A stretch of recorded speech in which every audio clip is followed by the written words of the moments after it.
आप सभी का स्वागत है हमारे चैनल नवेंदु क्लासेज हिंदी में। आज हम लोग बिहार बोर्ड परीक्षा 2011 के 12वीं के भौतिकी के वस्तुनिष्ठ प्रश्नों का यहाँ पे हल सहित उत्तर सीखेंगे। आप इस वीडियो को अंत तक देखिएगा। मैं इस तरह से प्रत्येक प्रश्न का हल बताऊंगा कि ताकि आपको आंसर को याद नहीं करना पड़ेगा, आप जवाब को समझ जाएंगे। आप चाहे तो कॉपी पेन लेकर भी इस वीडियो को देख सकते हैं, ताकि आप चाहें तो प्रत्येक क्वेश्चन के हल को नोट भी कर सकते हैं। तो चलिए शुरू करते हैं, लेकिन शुरू करने से पहले इस चैनल को सब्सक्राइब कर लीजिए ताकि इस तरह का वीडियो आपको सबसे पहले मिलता रहे। सबसे पहले हम लोग बात करेंगे प्रश्न संख्या 1 पर। कहता है एन अपवर्तनांक वाले शीशे की पट्टी, पट्टी यानी स्लैब, ग्लास स्लैब, कांच का स्लैब है, पथ की लंबाई टी का समतुल्यांक निर्वात में डॉट डॉट डॉट पथ की लंबाई है। आप एक फॉर्मूला पढ़े होंगे, अपवर्तनांक बराबर निर्वात में प्रकाश की चाल बटा माध्यम में प्रकाश की चाल, mu is equal to c by v. यहाँ पर आप देख सकते हैं अपवर्तनांक को म्यू न लिख के यहाँ पे अपवर्तनांक को एन से डिनोट किए हुए, तो हम लोग एन इज इक्वल टू लिख सकते हैं सी बाई भी। आप यहाँ पर सी जो है प्रकाश की चाल निर्वात में है और भी जो है प्रकाश की चाल माध्यम में है। माध्यम जो है यहाँ पे शीशा है, कांच है। अगर ऊपर नीचे हम लोग टाइम से गुना करते हैं, टी डैश टाइम और टी डैश टाइम, यहाँ पे टी ना लिख रहे हैं क्योंकि यहाँ पे पथ की लंबाई को टी से सूचित किए हुए, इसलिए यहाँ पे हम लोग समय को टी ना लिखकर टी डैश लिख रहे हैं। क्योंकि कांच की पट्टी में पथ की लंबाई टी है, इसलिए लंबाई जब टी है तो यहाँ पे समय को टी डैश से सूचित किए। सी प्रकाश की चाल है और यहाँ पर टी डैश टाइम है। आप जानते हैं कि चाल गुने समय बराबर दूरी, दूरी कहते हैं पथ की लंबाई को दूरी कहा जाता है। तो यहाँ पर आप देख सकते हैं कि n इज इक्वल टू, आप देख सकते हैं c इंटू टी डैश, यह भी दूरी हो गया, और v इंटू टी डैश यह भी दूरी हो गया। लेकिन यह जो दूरी है हवा निर्वात में है और यह जो दूरी है कांच में है। दूरी को ही पथ की लंबाई कहते हैं। तो यह निर्वात में पथ की लंबाई और यह कांच में पथ की लंबाई, देख सकते हैं निर्वात में पथ की लंबाई, पथ की लंबाई को ही दूरी कहते हैं, और यहाँ पे कांच में पथ की लंबाई, पथ की लंबाई। आप देख सकते हैं कांच में, शीशे में जो पथ की लंबाई है, यहाँ पे देखिए पथ की लंबाई वो टी है। तो यहाँ पे निर्वात में पथ की लंबाई और नीचे में टी और यहाँ पे एन। तो इस तरह से निर्वात में पथ की लंबाई इज इक्वल टू हो जाएगा एन टी। आप देख सकते हैं कि प्रकाश कांच के भीतर टी डैश टाइम में टी पथ को तय करेगा, उतने ही समय टी डैश में वो निर्वात में एन टी पथ को तय करेगा। तो यही हमसे पूछा गया था कि एन अपवर्तनांक वाले कांच के भीतर यदि प्रकाश के पथ की लंबाई टी हो तो हवा में उतने ही समय में कितना समतुल्य यह पथ तय करेगा, तो वो पथ होगा एन टी। तो यहाँ पे जो सही विकल्प होगा वो बी नंबर विकल्प है। यहाँ पे बी पे हम लोग यहाँ पे टिक करेंगे। अब हम लोग 2 नंबर प्रश्न पे बात करेंगे। कहता है स्थिर विद्युतीय क्षेत्र डॉट डॉट डॉट होता है। आप जानते हैं स्थिर विद्युतीय क्षेत्र में अगर 2 बिंदु हो ए और बी, ए का विभव अगर वी ए हो और बी का विभव वी बी हो, तो हम लोगों ने सूत्र पढ़ा है V B minus V A is equal to W A B by Q. यानी 2 बिंदुओं विद्युतीय, स्थिर विद्युतीय क्षेत्र के 2 बिंदुओं ए और बी के बीच का विभवांतर, जो कि एक नियत राशि है, एक फिक्स राशि है, यह विभवांतर इकाई आवेश को ए से बी तक ले जाने में किए गए कार्य के बराबर होता है। अब ए से बी आप सीधा ले गए कि ए से बी आप ऐसे लेके जा रहे हैं या ए से बी आप ऐसे लेके जा रहे हैं, इससे इसको कोई लेना देना नहीं है। बस मतलब है कि इकाई आवेश को ए से बी तक ले जाया जाए। प्रारंभिक और अंतिम स्थिति से मतलब है स्थिर विद्युतीय क्षेत्र में किस पथ को तय करते हुए आप जा रहे हैं, इससे कोई भी लेना देना नहीं है। और वैसा क्षेत्र और वैसा बल जिसके द्वारा या जिसके विरुद्ध किया गया कार्य पथ पर निर्भर नहीं करता है, प्रारंभिक और अंतिम स्थितियों पर निर्भर करता है, उसे संरक्षी बल कहते हैं। तो इस तरह से स्थिर विद्युतीय बल एक संरक्षी बल हुआ, तो स्थिर विद्युतीय क्षेत्र भी एक संरक्षी क्षेत्र होगा। तो यहाँ पे देखिए हम लोग ए वाले विकल्प पे यहाँ पे टिक करेंगे। 3 नंबर प्रश्न पे हम लोग बात करेंगे। यहाँ पर कहता है कि 1 कूलाम आवेश बराबर डॉट डॉट डॉट ESU। हम लोग पढ़े हुए हैं 1 कूलाम आवेश बराबर होता है 3 गुने 10 के पावर 9 ESU। तो यहाँ पे सही जवाब ए नंबर विकल्प जो है सही है, 3 गुने 10 टू द पावर 9। तो ए वाले विकल्प पे हम लोग यहाँ पे टिक करेंगे।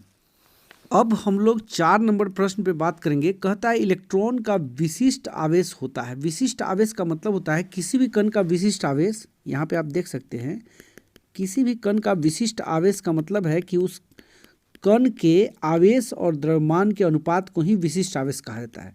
यहाँ पे हमसे इलेक्ट्रॉन का विशिष्ट आवेश पूछा गया है। इलेक्ट्रॉन का आवेश हम लोग जानते हैं 1.6 गुने 10 के पावर -19 कूलाम होता है, और इलेक्ट्रॉन का द्रव्यमान भी हम लोग जानते हैं 9.109 गुने 10 के पावर -31 kg होता है। तो ये जब आप सॉल्व करेंगे तो ये आपको आएगा 1.756 गुने 10 के पावर 11 कूलाम पर केजी। आप देख सकते हैं 1.756 जो है 1.8 के लगभग बराबर होगा। तो आप देख सकते हैं 1.8 गुने 10 के पावर 11 कूलाम पर केजी।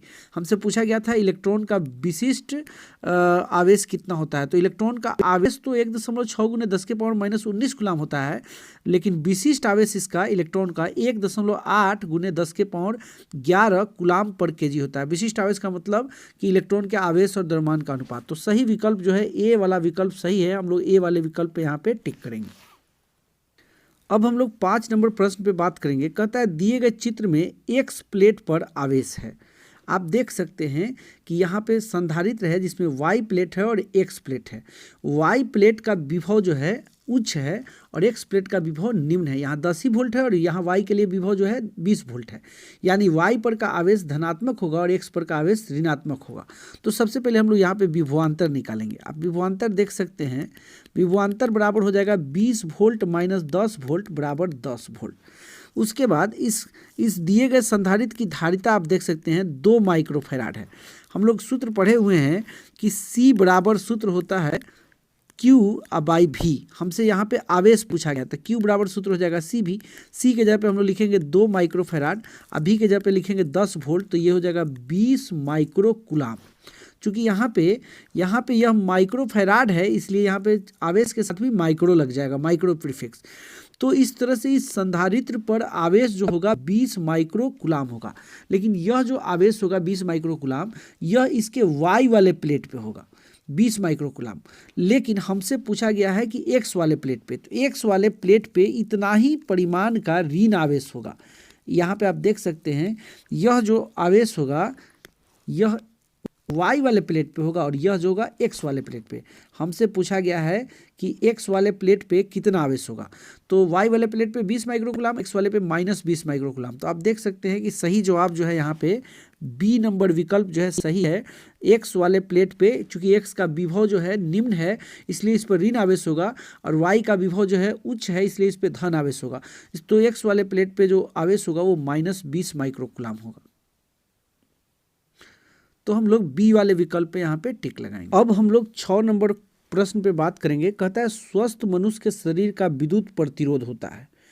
किसी स्वस्थ मनुष्य के शरीर का प्रतिरोध 1000 ओम से लेकर 1,00,000 ओम तक होता है, जिसका जब हम लोग औसत निकालेंगे तो इस मनुष्य के शरीर के प्रतिरोध का औसत मान जो है आप देख सकते हैं 1000 + 1,00,000, इसमें 2 से भाग करेंगे तो ये लगभग जो है 50,000 ओम के करीब होगा। तो यहाँ पे आप देख सकते हैं सही विकल्प जो है ए वाला विकल्प जो है सही विकल्प है। स्वस्थ मनुष्य के शरीर का औसत विद्युतीय प्रतिरोध जो है 50,000 ओम होता है। तो ए पर हम लोग टिक लगाएंगे। अब हम लोग 7 नंबर प्रश्न पे बात करेंगे। कहता है निकेल है। हम लोग पढ़े हुए हैं आयरन, निकेल, कोबाल्ट जो है लौह चुंबकीय पदार्थ होता है। तो निकेल एक लौह चुंबकीय पदार्थ है, इसलिए सी वाले विकल्प पे हम लोग यहाँ पे टिक करेंगे। अब हम लोग 8 नंबर प्रश्न पे बात करेंगे। कहता है समतल दर्पण की वक्रता त्रिज्या होती है। आप सोच रहे होंगे कि समतल दर्पण तो समतल होता है तो उसमें तो कर्वेचर है नहीं, उसमें वक्रता तो है नहीं, तो त्रिज्या कहाँ से आएगी। मैं आपको बताऊं कि ऐसा हम लोग गोलीय दर्पण पढ़े हुए हैं। अगर गोलीय दर्पण की त्रिज्या आप देख सकते हैं बढ़ती चली जाए, देख रहे हैं बढ़ती चली जाएगी और बढ़ेगी और बढ़ेगी और बढ़ेगी और बढ़ेगी और बढ़ेगी और बढ़ेगी, तो आप देख सकते हैं कि यह गोलीय दर्पण एक समतल दर्पण की तरह यहाँ पे मिल गया। तो गोलीय दर्पण, समतल दर्पण भी समझिए तो एक तरह का गोलीय दर्पण ही है, लेकिन इस तरह का गोलीय दर्पण है जिसकी त्रिज्या कितनी होती है, अनंत होती है।